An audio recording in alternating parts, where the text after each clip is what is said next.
Irmãos, abra sua Bíblia lá no Evangelho de Lucas.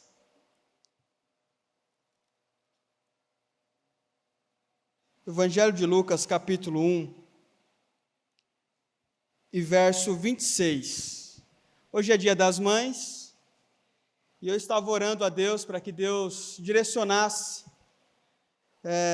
uma palavra para a gente refletir um pouco sobre essa data, que é uma data tão especial, sobre família, sobre isso que é algo muito importante na vida de qualquer ser humano.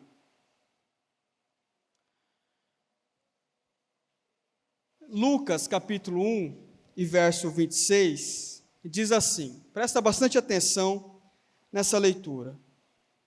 No 6º mês, Deus enviou o anjo Gabriel a Nazaré, cidade da Galiléia, a uma virgem prometida em casamento a certo homem chamado José, descendente de Davi. O nome da virgem era Maria. O anjo aproximou-se dela, disse: Alegre-se, agraciada, o Senhor está com você. Maria ficou perturbada com essas palavras, pensando no que poderia significar esta saudação. Mas o anjo lhe disse: Não tenha medo, Maria, você foi agraciada por Deus. Você ficará grávida e dará à luz um filho, e lhe porá o nome de Jesus. Ele será grande e será chamado Filho do Altíssimo. O Senhor Deus lhe dará o trono de seu pai Davi, e ele reinará para sempre sobre o povo de Jacó. Seu reino jamais terá fim. Curve sua cabeça, irmãos, vamos fazer uma oração antes da gente fazer essa reflexão. Senhor Deus, eu peço para que o Senhor esteja abençoando, Deus, todas as mães que estão aqui nessa noite, ou as mães que vão ouvir essa mensagem no futuro. Que o Senhor abençoe o coração dessas mulheres, que o Senhor ajude, que o Senhor fortaleça, que o Senhor dê ânimo, que o Senhor dê muita sabedoria, paciência. Deus, que o Senhor dê vigor físico, energia, em nome de Jesus. Nessa noite, Pai, nós comemoramos nesse dia, o dia delas, o dia das mães. E peço para que o Senhor fale de um modo especial com cada mulher, com os seus maridos, com aquelas mulheres que ainda vão ser mães, com aquelas mulheres que já foram mães, com aquelas mulheres que são mães, de um modo especial, Senhor, em nome de Jesus. Amém. Irmãos, se você começar a ler o livro de Gênesis, você vai ver que a primeira família que aparece é a família de Adão, né? Você vai lendo Gênesis e aí você se depara com a família de Adão. Na hora que você termina todo o Antigo Testamento e você começa a ler o Novo Testamento, você vai ver que uma das primeiras famílias que aparece é a família de José, que são os pais de Jesus. Isso é uma questão interessante, porque hoje o que eu vou fazer é um paralelo entre essas duas famílias. É um paralelo entre a família de Adão e a família de José. É a primeira família do Antigo Testamento e uma das primeiras famílias do Novo Testamento. Algumas coisas precisam ser pensadas, algumas coisas precisam ser analisadas por você, à luz das Escrituras, para que a gente possa analisar melhor qual tem sido o nosso comportamento como família. Porque essa palavra, embora hoje nós estamos comemorando o Dia das Mães, mas essa palavra é muito importante que os homens prestem muita atenção. Os homens, prestem muita atenção, os filhos, prestem muita atenção, não só as mulheres, porque nós vamos nos deparar aqui com um exemplo muito complicado de uma família e o exemplo do que é uma família abençoada, do que é uma família estragada, uma família apodrecida, uma família ruim, e o que é uma família abençoada. Eu creio que você tem o desejo de ter uma família abençoada. Se você tem uma família abençoada, o seu desejo, eu tenho certeza que é que a sua família continue sendo abençoada. Amém, irmãos? Amém. Eu tenho certeza que ninguém aqui chega um dia, se ajoelha na beira da cama, fala assim, vou fazer uma oração a Deus, e eu quero que Deus arrebente com a minha família, estraga a minha família, que a minha família vire um verdadeiro inferno, que vire uma brigaiada, discussão para todo lado, que o marido e a mulher faltam se matar. Ninguém faz esse tipo de oração. Que oração que nós fazemos? Nós oramos para que Deus abençoe a nossa família.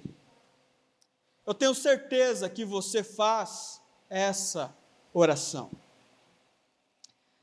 Se você for lá para Gênesis, você vai perceber que Deus criou, você vai ver que Deus criou Adão, logo em seguida ele criou Eva, e ele disse para que eles não comessem do fruto proibido. Mas Eva foi lá e comeu do fruto proibido. Adão também comeu do fruto em segundo lugar. Então Deus aparece para Adão e fala assim, Adão, o que aconteceu? Qual é, então, a primeira reação que Adão teve? Qual foi a primeira atitude que Adão teve? Ele olhou para a mulher e colocou a culpa na mulher. Ele disse, foi a mulher que o Senhor me deu. Atitude de homem covarde, atitude de homem mole, atitude de homem que não cresceu, atitude de homem que não amadureceu. Porque quando o negócio pegou, quando o negócio arrochou e ele tinha que ter chamado a responsabilidade, a primeira coisa que Adão fez foi colocar a culpa na mulher. Isso é Aí então começa todos os males na família de Adão. Aí então, depois que eles comem do fruto, que eles se rebelam contra Deus, a primeira atitude que Adão tem é uma atitude de covardia. É uma atitude de infantilidade diante da pressão. Porque ele foi pressionado, mas na hora da pressão, ele falou, Senhor, foi a mulher que o Senhor me deu. Foi a mulher que o Senhor me deu. A culpa é dela. A culpa é dela. Essa é uma atitude muito triste de Adão. É uma atitude que demonstra a sua covardia. É uma atitude que demonstra o quanto que Adão não foi homem o suficiente para entender que a responsabilidade de cuidar de todas as coisas foi dada por Deus para ele. Deus disse para Adão, Adão, cuide do jardim. Ele não falou isso em momento nenhum para a mulher. Ele falou para Adão. Mas na hora que a coisa ficou ruim, Deus, ele não foi tirar satisfação com a mulher. Deus foi tirar satisfação com Adão. E na hora que Deus questiona Adão, ele coloca a culpa na mulher. E aí então começa a acontecer uma sequência de problemas. Porque em muitos momentos, em muitos relacionamentos, em muitas famílias, o que acontece E nós percebemos bastante isso. É o homem colocando a culpa na mulher. É o homem culpando a mulher. É o homem vendo a família se deteriorando e colocando a responsabilidade daquilo na mulher. Quanto, na verdade, nós percebemos que o responsável pela grande parte da saúde de um relacionamento, da saúde de uma família, vem do homem. Isso é inegável. Isso não pode ser negligenciado. É responsabilidade do homem. É responsabilidade do homem. O homem tem esse maior dever. Espiritualidade da família. O homem que tem que puxar. Uma família de oração. Quando eu digo família, eu estou dizendo o marido, a esposa, os filhos. Uma família de oração. Quem tem que puxar essa responsabilidade espiritual? O homem. Vamos para a igreja. Quem tem que puxar essa responsabilidade básica de ir para a igreja? O homem.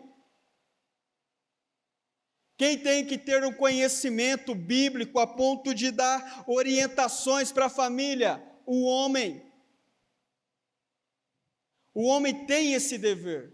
A mulher também tem esses deveres. Mas o que está acontecendo hoje em dia? O homem, ele simplesmente para e a mulher faz tudo. Tanto é que nós ouvimos muito falar das irmãzinhas do coque. As irmãzinhas do coque, né? Quem é de igreja mais antigo já ouviu muito esse termo, as irmãzinhas do coque. Por que tem as irmãzinhas do coque? Porque se habituou a ver muitas mulheres indo para a igreja orar, buscar, interceder, fazer visita, enquanto os homens não faziam absolutamente nada, iam apenas aos cultos. Então criou na igreja uma ideia errada de que quem tem que orar é somente as mulheres. Quem tem que buscar é somente as mulheres.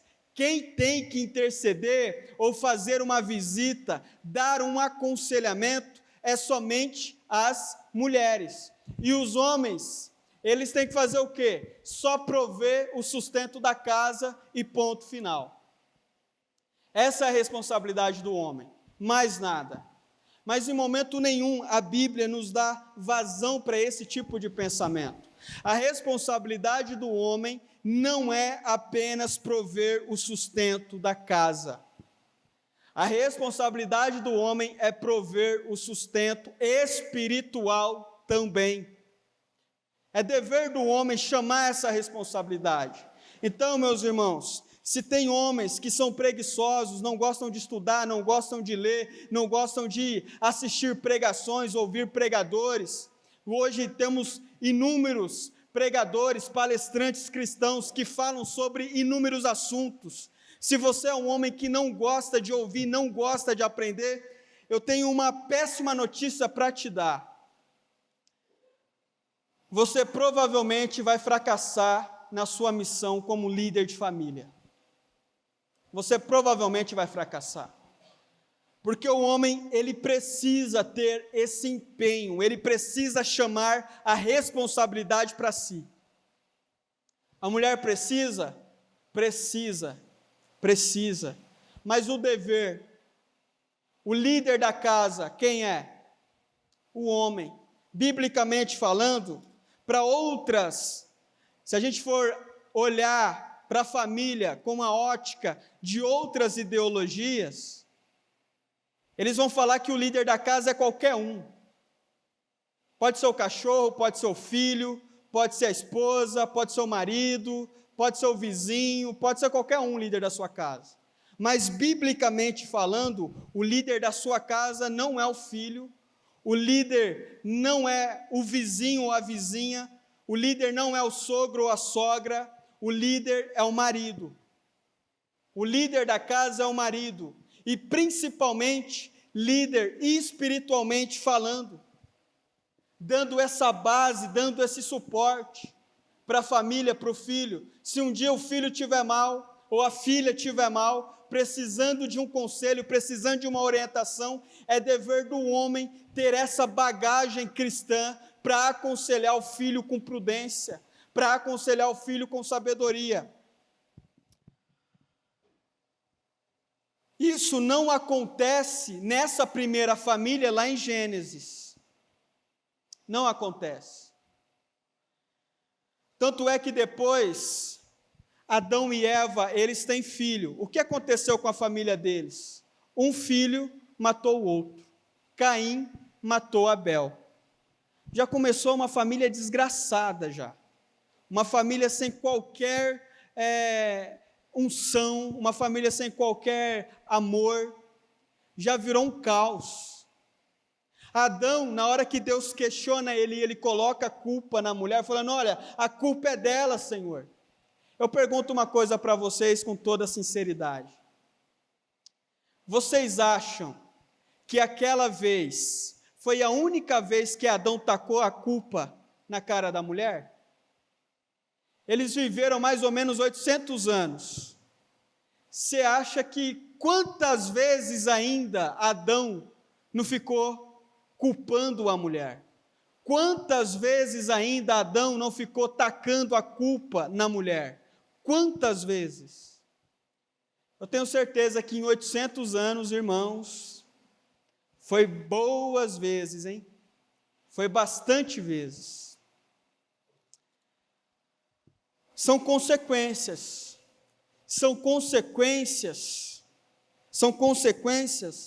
de famílias que não tiveram uma liderança forte de um homem. Irmãos,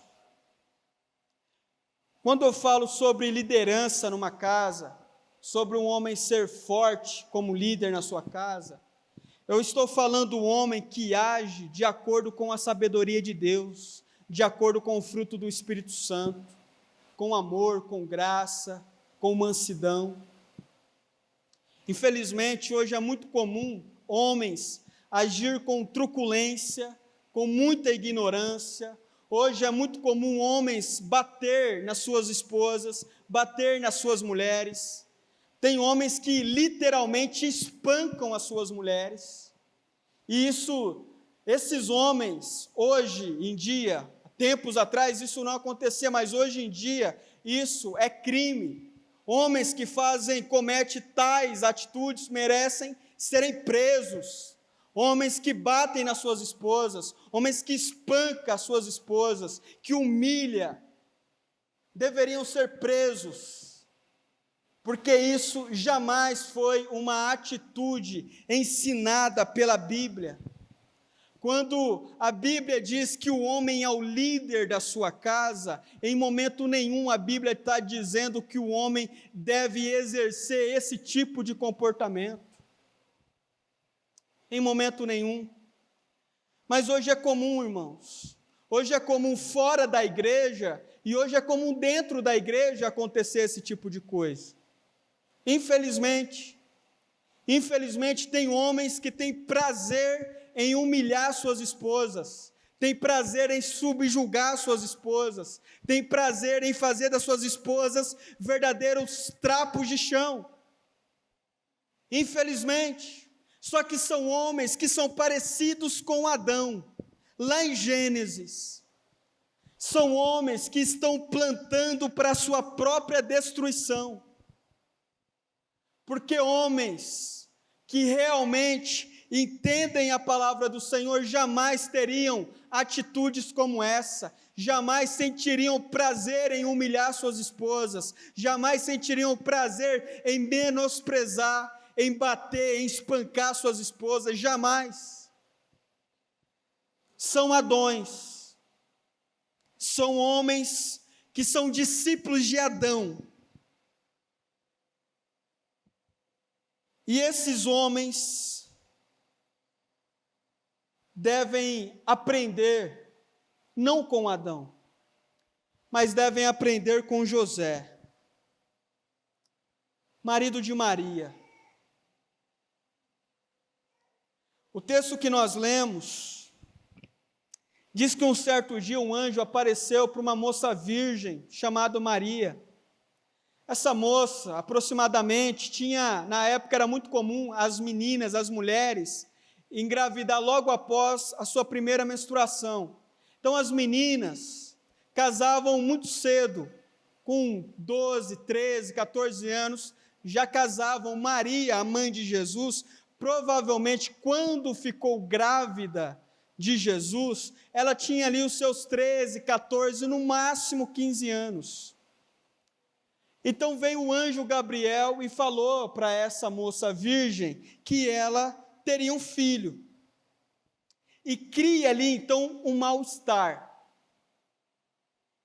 Cria um mal-estar para José. Só que se você for ler lá em Mateus, você vai ver que a primeira atitude de José foi querer se afastar de Maria. Foi querer cancelar o noivado. Falou, opa, essa história aí está meio estranha, tal, engravidou, Deus engravidou a minha noiva, esse negócio não está legal. A primeira atitude de José foi querer se afastar de Maria. Mas o texto deixa bem claro lá em Mateus, que José quis fazer de um modo para não expor Maria ao ridículo.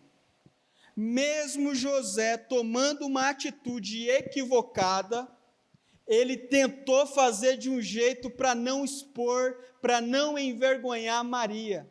Mas então o anjo apareceu para José também e falou, José, se acalma, não é nada disso que você está pensando. Então o anjo apareceu para José, e quando José tem essa conversa com o anjo, ali ele tem certeza que a gravidez da noiva dele não era fruto de uma traição, mas era alvo de um plano celestial, de um plano eterno. Então José acalma o seu coração, e ele então assume de fato o seu relacionamento com Maria, o seu casamento com Maria, e ele vive toda uma história com Maria, cuidando de Jesus.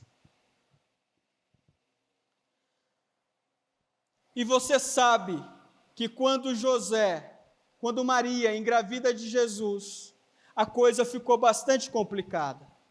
Eles tiveram que sair da cidade, ir para outros lugares, fugir, para que Jesus não fosse morto. E José teve que chamar a responsabilidade. José teve que cuidar de Maria, José teve que proteger Maria, ela estava grávida, teve que tomar todos os cuidados necessários para que Maria não fosse morta e para que Jesus não fosse morto ainda no ventre de Maria. E aqui você começa a perceber a diferença de Adão, lá Adão e Eva, com o relacionamento de José e Maria. Adão e Eva tinham uma relação bastante conturbada, de tacar na cara um do outro, de jamais perdoar. Nós vemos em José uma relação de um homem acolhedor, de um homem que protege, de um homem que cuida, de um homem que sabe que a sua esposa está grávida e que ele precisa dar todo o suporte necessário. Um homem que em momento nenhum humilhou Maria, que em momento nenhum expôs Maria ao ridículo, que em momento nenhum acabou com a raça de Maria, que espancou Maria, que bateu em Maria. Nós não vemos isso na figura do José.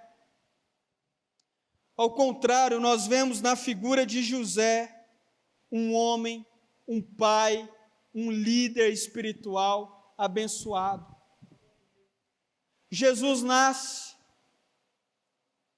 Naquele tempo era normal, o pai, ele era quem dava todo o suporte espiritual para a esposa e para o filho. José foi educando Jesus. José foi ajudando Jesus a crescer. Na medida que Jesus se torna um pouquinho mais velho, naquele tempo era comum um rapaz de 13 anos, 14 anos de idade, já ir trabalhar com o pai para aprender a profissão do pai. Então Jesus, na sua adolescência, vai viver junto com José, trabalhar junto com José na carpintaria, aprender a profissão do pai. E Jesus trabalha com o seu pai até os 30 anos, até Jesus começar o seu ministério. Enquanto isso, Maria tinha todos os seus deveres e as suas responsabilidades como mulher, esposa, cuidando de tudo aquilo que cabia a ela fazer. E aqui fica um detalhe importante para que a gente possa refletir, irmãos. É que José, em momento nenhum, exigiu de Maria o que não era o papel dela. Em momento nenhum, Maria exigiu de José o que não era papel dele. Cada um sabia qual era a sua função. Cada um sabia dos seus deveres. Isso é muito importante para que a gente possa aprender, para que a gente possa desfrutar disso, que essa família abençoada, que era José e Maria, viveram. Quando Maria estava grávida, eles estavam caminhando, e acontece que Maria já sentiu que ia dar à luz, eles tiveram que parar num lugar qualquer, e ali Maria deu à luz a Jesus. Então veio alguns pastores, algumas pessoas, para visitar Maria e José ali no estábulo. E eles falaram algumas coisas para Maria, para José. Se alegraram, entregaram ali algumas palavras proféticas para eles. E aí no capítulo 2 de Lucas, verso 19, tem algo muito interessante que diz assim: Maria, porém, guardava todas essas coisas em seu coração. Maria ouvia as pessoas falar de Jesus, falar do filho dela. Maria ouvia profecias, coisas importantes acerca do seu filho, e ela guardava todas essas coisas em seu coração. No capítulo 1 de Lucas, verso 46, Maria faz uma oração de agradecimento a Deus por esse filho, por essa gravidez. Olha um pouco dessa oração, está lá em Lucas capítulo 1, verso 46. Maria diz assim: minha alma engrandece ao Senhor, e o meu espírito se alegra em Deus, meu Salvador. Olha a consciência que Maria tinha de Deus, meu Salvador, pois atentou para a humildade da sua serva. Maria sabia que Deus era o Deus Salvador. Maria conhecia Deus. Maria era uma mulher, assim como José, que também tinha um relacionamento com Deus. Porque é muito complicado, irmãos, quando o casal não está sobre os mesmos princípios. É muito complicado quando o casal não aprende as mesmas coisas. Por isso que às vezes eu bato muito na tecla que é ruim. A gente vai dar um estudo aqui na igreja, vamos ter um estudo. Aí vem o marido e a esposa não vem. O marido vem, aprende, a esposa não aprende. Ou vice-versa, a esposa vem e o marido não vem. A esposa aprende, é edificada, muda a sua percepção sobre várias coisas. O marido continua daquele mesmo jeito, com aquelas mesmas convicções.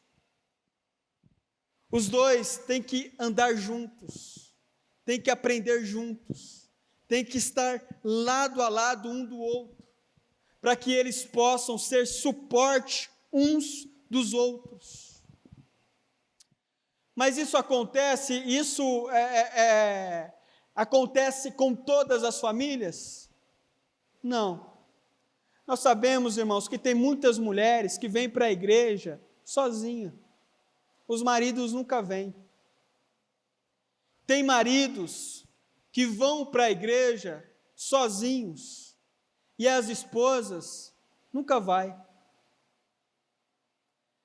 Tem pai e mãe que vem na igreja e o filho não quer vir. Tem filho que vai para a igreja, mas o pai e a mãe não quer saber de igreja. E as famílias são assim. Essa coisa meio tumultuada, essa coisa meio bagunçada, essa coisa que poderia funcionar muito bem, mas funciona meio que na gambiarra e vai indo. Mas hoje, meu irmão, se você está aqui ouvindo essa palavra, eu quero incentivar você a orar como nunca você orou pela sua família, a orar pela sua esposa, a fortalecer a sua esposa, você, esposa, a fortalecer o seu marido, ser um suporte para o seu marido, ser um ombro amigo para o seu marido, pais, serem um suporte para os seus filhos, ser uma estrutura firme para os seus filhos. José não era o pai legítimo de Jesus, mas ele foi um perfeito exemplo de pai. Arriscou a própria vida para cuidar de Jesus, fez todo o possível para cuidar de Jesus, e fica nítido que Maria nunca enfrentou as coisas sozinha. José estava sempre ao lado dela, dando todo o suporte necessário. Irmãos, sejam maridos, companheiros das suas esposas, esposas, sejam esposas, mulheres, companheiras dos seus maridos, sejam pais presentes, sejam pais que dão suporte espiritual para os seus filhos. Eu sempre bato nessa tecla, irmãos, você pode ter certeza que tem pais que são extremamente cuidadosos com a parte espiritual da sua casa, oram com os seus filhos, oram com as suas esposas, oram antes das refeições, os seus filhos veem os pais orar, os filhos veem os pais ler, estudar a Bíblia, e você pode ter certeza que aquilo que esses pais estão plantando hoje, amanhã eles vão colher na figura de filhos extremamente abençoados, vão colher na figura de filhos extremamente sólidos, vão colher na figura de filhos que são consistentes como homens, mulheres. Eles vão colher pais que estão plantando hoje para colher amanhã.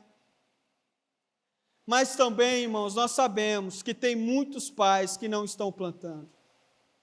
Estão plantando no coração dos filhos outros valores, outros princípios, outros objetivos, outras metas. E não estão ensinando os filhos a confiar em Deus, não estão ensinando os filhos a confiar, a orar, não estão ensinando os filhos a buscar na palavra do Senhor respostas fundamentais para a vida. É difícil, irmãos, hoje, você encontrar um pai que ele vai dar um conselho para o filho, assim, vou dar um conselho para o meu filho. Ele fala assim: filho, vem cá, pega a Bíblia, abre a Bíblia, lê a Bíblia e conversa com o filho, e aconselha o filho. É difícil.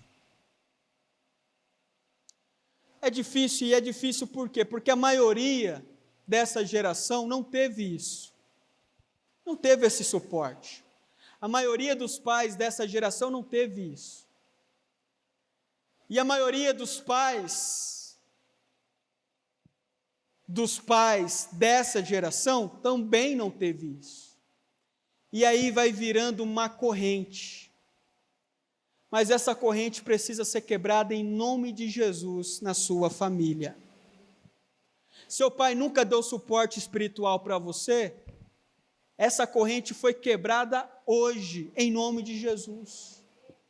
Você sempre cresceu numa família desestruturada, numa família confusa, numa família onde nunca teve suporte espiritual para você. Essa corrente está sendo quebrada hoje, em nome de Jesus. Você não vai precisar ser assim. Você não vai precisar ser um pai desse jeito. Você poderá ser um pai igual José foi. Você não precisa ser um Adão. Você não precisa ser um Adão. Você, mulher, não precisa ser uma Eva, uma mulher que deu atenção à serpente, que foi dar ouvidos à serpente. A serpente começou a conversar com a mulher, e a mulher ali achando que aquele diálogo estava muito interessante, e ela foi dando ouvidos à serpente. Quando ela menos esperou, ela caiu na armadilha. Mulheres, sejam prudentes para não dar ouvidos à serpente. Sejam prudentes. A serpente, ela pode vir camuflada de muitos modos. A serpente pode vir disfarçada de muitas maneiras. Mas você precisa tomar cuidado para não dar ouvidos à serpente. Maria poderia ter feito como Eva fez. Deus vinha no jardim, falava para Eva, falava com Adão, falava: gente, eu estou aqui, estou à disposição de vocês, quero ajudar vocês a desenvolver, a multiplicar a família de vocês, a ser bênção e tal. Deus conversava, tinha relacionamento com Adão e Eva no jardim. Mas Maria não quis nem saber, ela preferiu ouvir a serpente. Quando veio o anjo Gabriel falar com Maria, lá no Novo Testamento agora, o anjo falou com Maria, falou: você vai ter um filho, tal, o nome dele vai ser Jesus. Maria poderia ter tido a mesma atitude de Eva, e ter dito assim: olha, não quero saber disso, eu não quero ser mãe de Jesus, escolhe outra. Maria, ela guardava todas essas coisas no seu coração. As mulheres dessa noite, as mães dessa noite, aprenda a guardar a palavra do Senhor no seu coração. Você pode ter certeza que isso vai fazer muita diferença na sua casa. Você pode ter certeza que isso vai fazer muita diferença na vida do seu marido, na vida dos seus filhos.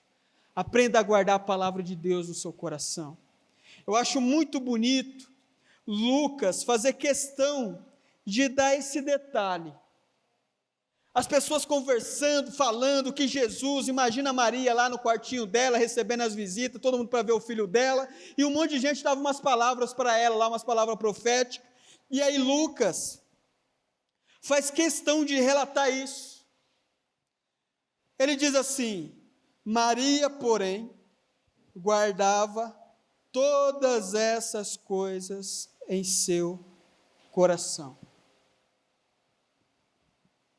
Aprenda a guardar palavras abençoadas sobre a sua família no seu coração. Pessoas oraram pelos seus filhos, pessoas oraram pela sua família, pessoas deram conselhos importantes para você. Aprenda a guardar essas coisas no seu coração. Maria guardava essas coisas no coração dela. Porque senão, Deus vai usar pessoas para te dar palavras importantes, orientações, conselhos, profecias até importantes, e você vai se esquecer, você nem vai lembrar, você fala: nossa, nem lembro. Aprenda a guardar a palavra do Senhor no seu coração. Essa é a diferença, irmãos, entre a família de Adão e a família de José. A família de Adão era totalmente destruída, desestruturada, um irmão matou o outro, era um caos, um verdadeiro inferno. Era o marido acusando a esposa acusando o marido. A família de José tinha um lar abençoado, um lar de oração, pessoas que eram comprometidas em ir ao templo. Tem episódios que narra José e Maria se deslocando longe para ir lá no templo orar. principalmente nas festas importantes da época. E eles tiveram filhos abençoados. Tiveram Jesus, mas depois tiveram outros filhos. Tiveram Tiago, foi um outro homem muito abençoado. Irmãos e minhas irmãs,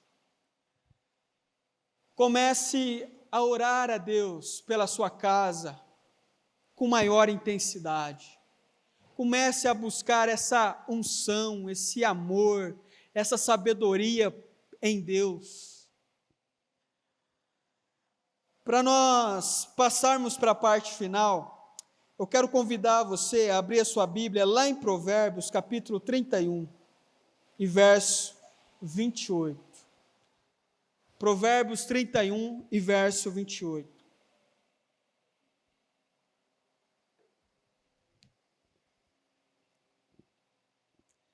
E aqui, eu quero dedicar uma parte mais especial para as mulheres agora, nessa parte final. No verso 28, Provérbios, capítulo 31 e verso 28, diz assim, olha só que interessante, seus filhos, falando de uma mulher sábia, falando de uma mulher virtuosa, falando de uma mulher que busca o Senhor, olha só, seus filhos se levantam e a elogiam, seu marido também a elogia. Seu filho se levanta e a elogia, seu marido a elogia. Olha que clima Provérbios está passando para nós. Olha que clima gostoso que Provérbios está passando para nós, que Salomão está transmitindo para nós. Uma família onde os pais investiram nos seus filhos.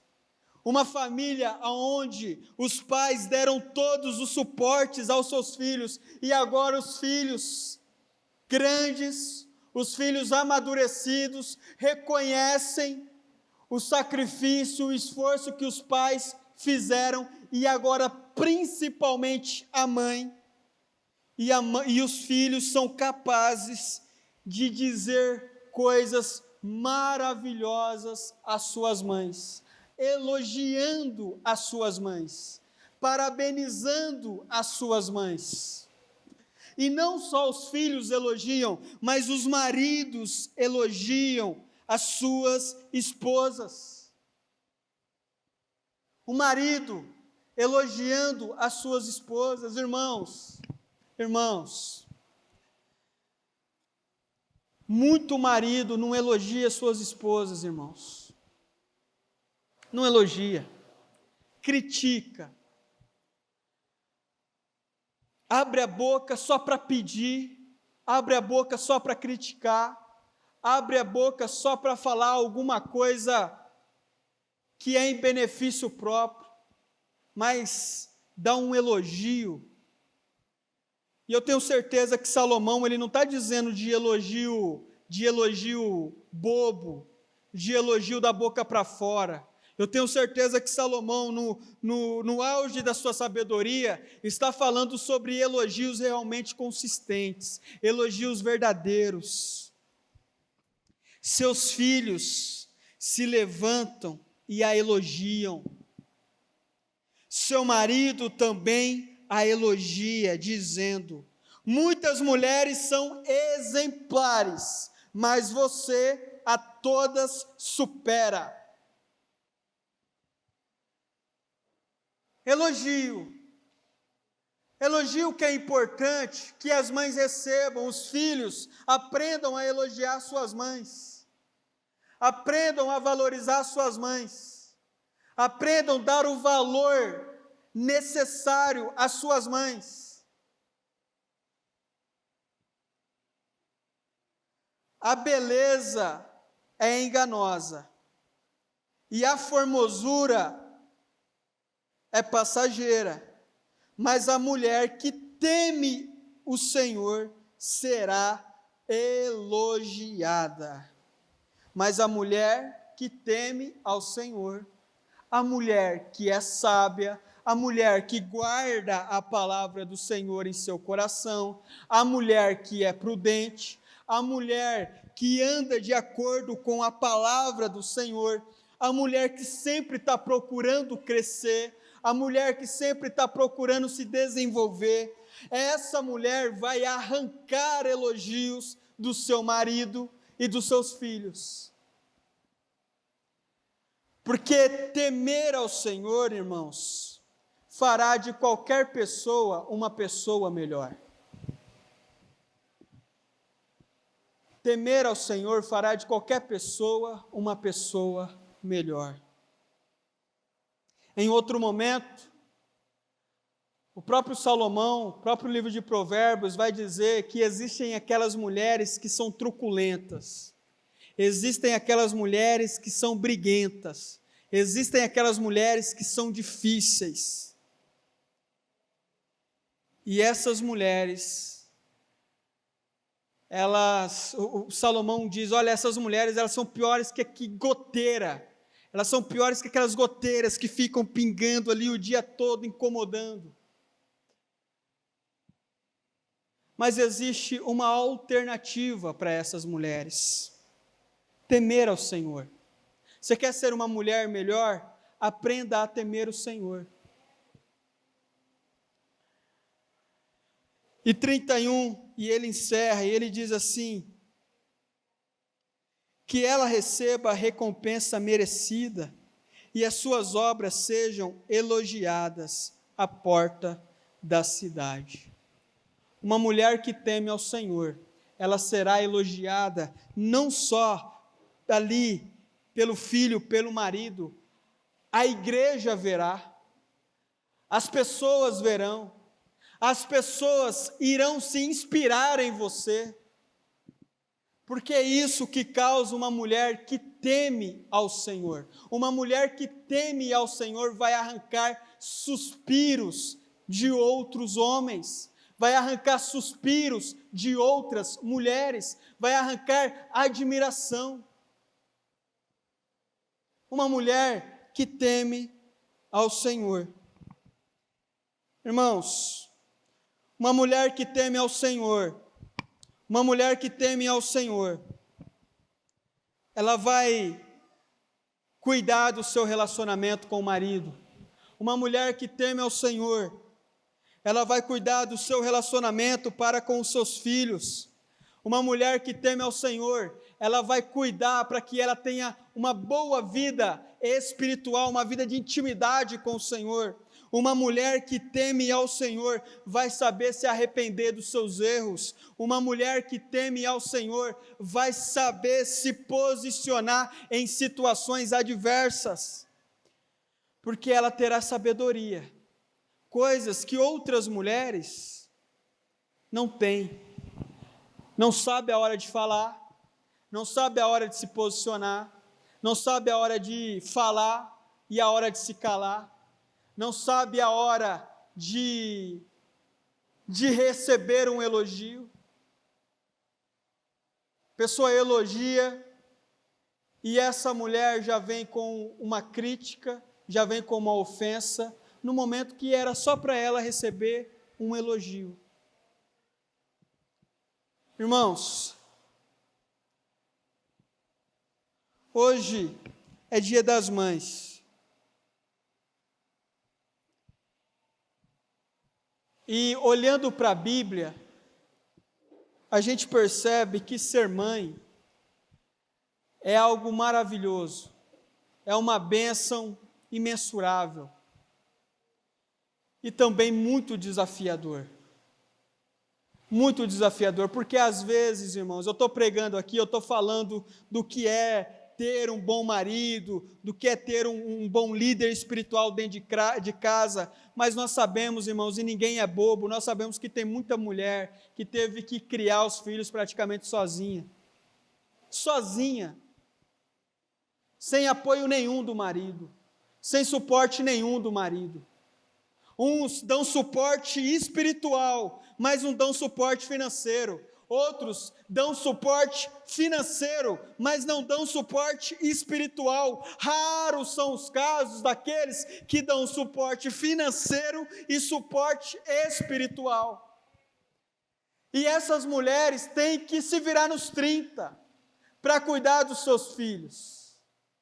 E muitas, infelizmente, não foram discipuladas pelo pai, não foram discipuladas pela mãe, não têm uma boa bagagem cristã, e elas tiveram 1, 2, 3, 4, 5, 10 filhos, e elas tiveram que criar esses filhos do jeito que dava, muitas criando os filhos aqui e apanhando do marido ali.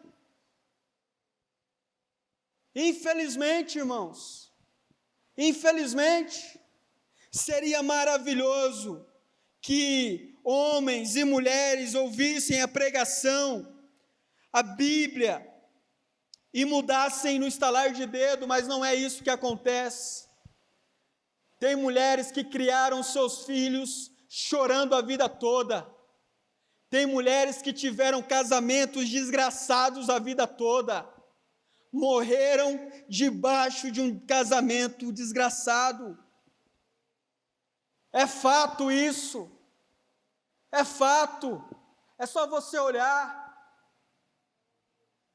Por isso que Provérbios diz, para que essas mulheres virtuosas façam uma coisa e jamais negociem essa coisa, que é temer ao Senhor.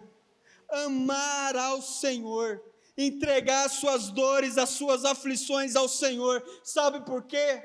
Porque um dia, talvez você vai se deparar ao lado de um homem que não está fazendo o papel dele de homem, está sendo um Adão. Talvez um dia você vai se deparar com filhos que vão desonrar você, com filhos que vão envergonhar você. Mas a palavra do Senhor nessa noite, irmãos, para vocês, irmãs, mulheres, que são mães, aprenda a confiar no Senhor, entregue a sua angústia ao Senhor, entregue as suas orações ao Senhor, entregue as suas lágrimas ao Senhor. Deus, Ele não está cego para a sua dor. Deus, Ele não está tapando os ouvidos para a sua oração, para o seu clamor. Deus ouve as suas orações. Irmãs, se dediquem o máximo que vocês puderem nesse ofício de mãe. Cuidem dos seus filhos, orem pelos seus filhos. Hoje é o dia das mães. Orem pelos seus filhos, façam todo o possível pelos seus filhos, mas jamais idolatrem os seus filhos. Filhos não podem ser Deus na sua vida.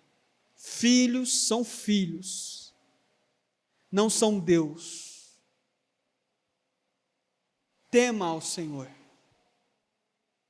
Tema ao Senhor. Você está buscando respostas? Continue orando. Deus dará essas respostas. Você está procurando uma solução? Continue orando, confiando, Deus dará essa solução.